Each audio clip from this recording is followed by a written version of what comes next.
Welcome to Book 2 in the Horrors and Hoagies series, Tortured Souls. In this we will cover the prologue and the first chapter of the book. As start into this new book, we encourage you to immerse yourself in the exciting events that unfold. From thrilling action scenes to heart-pumping moments of suspense, Tortured Souls is sure to keep you on the edge of your seat.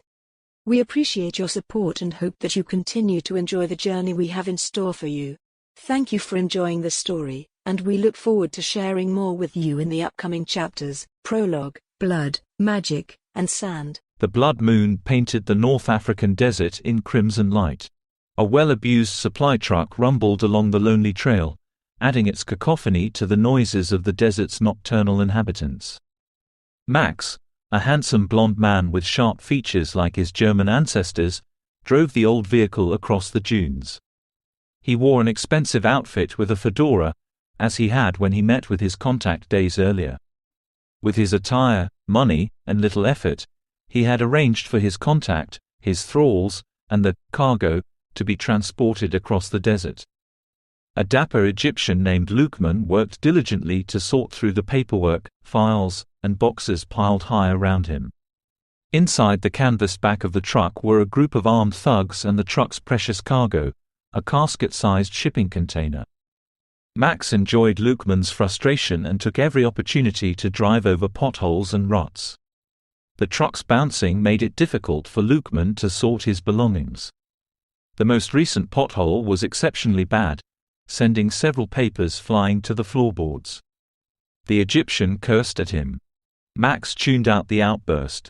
The Dummkopf in the seat next to him was the latest in a long line of half-baked plans he had been ordered to carry out. He was a true believer in his organization's cause. He knew times had grown desperate since the fall of the fatherland. He knew that the Thulians among his colleagues were using every resource to get things done. He knew all of this, but it didn't stop him from being annoyed by the idiots he had to babysit to complete his tasks. Lukman stuffed hieroglyphic translations into a leather folio, along with sketches of a statue of Anubis and several photos of the tomb where it was found. He had known working with the Germans would be a challenge, but the liaison they sent to assist him was a sadist. The man was a rude brute. He would be punished for his actions later. Lukman mused to himself. The troubles of the physical world will not matter after I complete my ascension. Sensing his passenger's thoughts, Max pulled out his trusty Ruger with his free hand and aimed it at his boastful passenger. Let me be clear. I am not one of your sycophants. My orders are to help you accomplish the mission or dispose of you, should you fail. Max emphasized his statement by pointing his pistol at Lukman's face. Lukman ignored the brutish German and his sidearm, closing the folio and clasping it as fondly as he would his children. His words were soft but carried clearly through the noisy cabin. Would you be so foolish as to threaten violence against the future host of a living god? Max shot back. Jawohl, I like your goods. It won't do you any good if you don't make it. I will enjoy watching that smile fade if your actions force me to kill you for your incompetence. Anyone who knows math will tell you it's highly improbable that you are a direct descendant of pharaohs. Lukman retorted. Your foolish doubts will be your undoing. Your superiors are wise enough to support my efforts and are lucky I was willing to allow your broken agency to support my cause. Shaking his head, Max fumbled for his pack of cigarettes in his shirt pocket, shaking one out and taking it in his mouth. He replaced the pack with a lighter and lit it. He took a long drag on it, letting the nicotine flow into his body. As it did so, he watched the cherry reflection of the cigarette in the windshield to calm his nerves. Insulting the organization was dangerous on the best of days, but he had to keep himself from killing Lukman long enough to deliver him to his destination. His loyalty to the mission was the only thing preventing him from slamming his fist into the man's nose.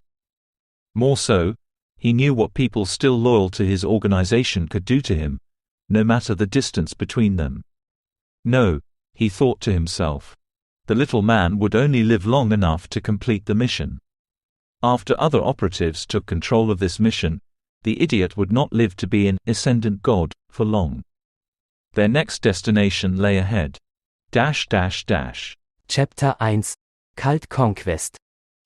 Max took another drag on his cigarette as he strained his binoculars to see details. He was thankful for the cool breeze blowing across the sand, a far cry from the baking heat of the truck cabin he had spent the past few days in. He had parked on a steep hillside about a mile from a village. Now, the village was more like a compound, with a 10-foot wall and armed guards at the fortified entrance. Max let the smoke trail off his pipe as he watched the guards wear modern equipment and stand in watchtowers along the wall. Max was dissatisfied with the weaponry present at the location, as well as the overall appearance of the premises. It was hazardous and seemed to be inhabited by individuals who could be as mentally unstable as the person he was responsible for. They had to proceed with caution to avoid any catastrophic altercation or miscommunication. The sole unpredictable element in Max's possession was the imbecile accompanying him. The imbecile, who fixated on the destination through his binoculars, made a feeble endeavor to anticipate Max's assessments in a juvenile manner.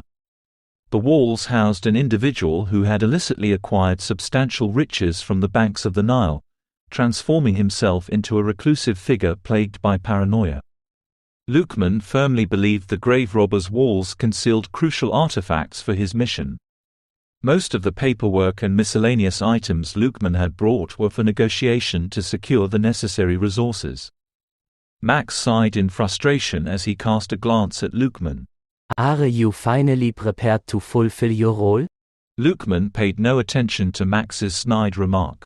Instead, he focused on the task, coaxing the truck's engine to life and guiding it toward the village. Max stopped the vehicle dangerously close to the local guards a few minutes later.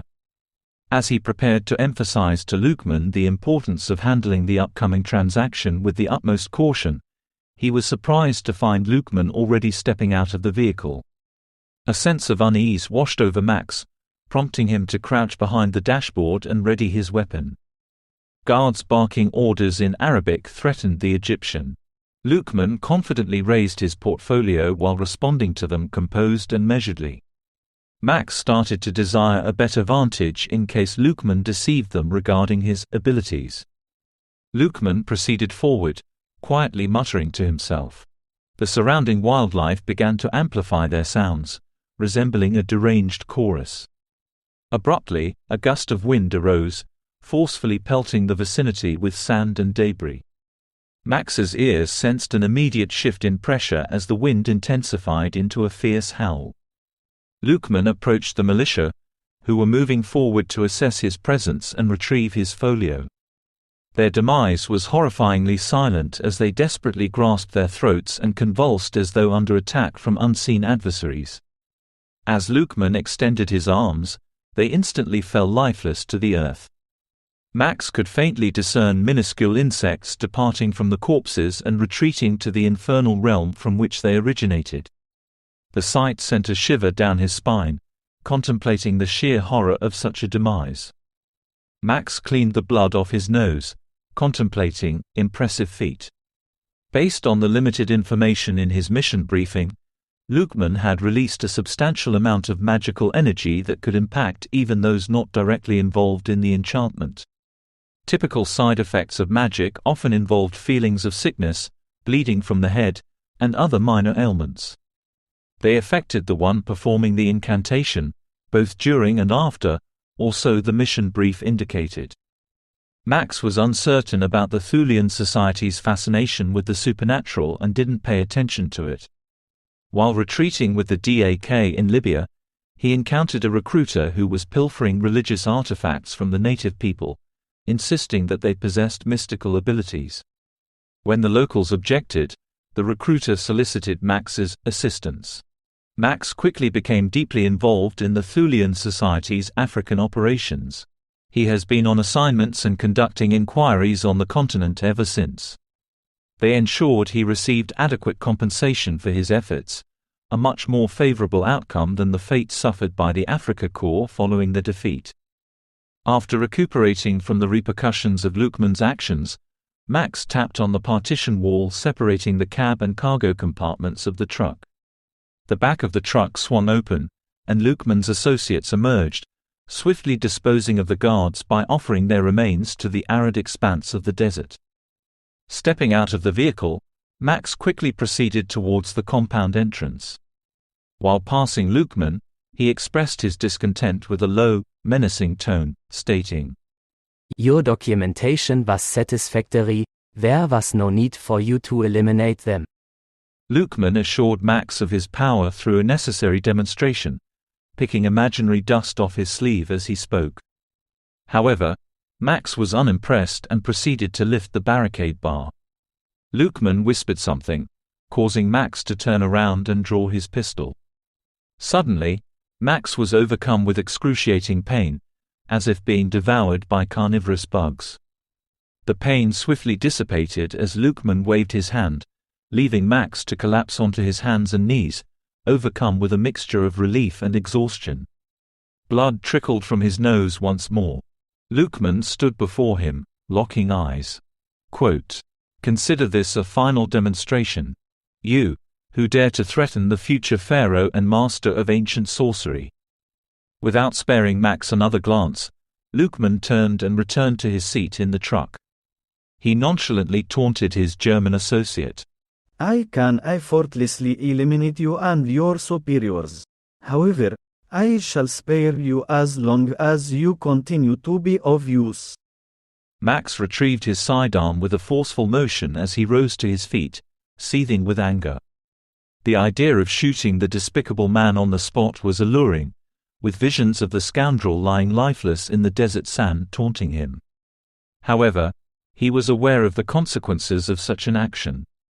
Despite his intense frustration with Lukeman, the repercussions of failing his mission were too severe to ignore. Max returned to the truck and managed to get it moving. The duo proceeded to enter the village without any resistance. After their departure, Lukeman's zealots transformed the once peaceful village into a mere collection of materials. Out of the unfortunate victims, only 5 managed to survive the brutal assault. These survivors were cruelly stripped of their belongings and mercilessly chained to sturdy posts. Helpless and traumatized, forced to witness the horrifying sight of cauldrons filled with the boiling remains of their loved ones. The air filled with Lukeman's chilling chants and the acrid smell of hot iron. As the time approached to brand the survivors, Max, unable to bear any more bloodshed, quietly escaped. The level of brutality surpassed anything he had ever witnessed. Lukeman screamed as the zealots' incantations grew in pitch and white-hot brands were brought forth. The stench of burning flesh filled the air. The former defenders of the village stood motionless, their eyes empty and lifeless. Lukeman had taken control of them, using them as his puppets to carry out his sadistic desires. Max would never forget the screams of the innocent victims and the lunatics' twisted pleasure in their suffering.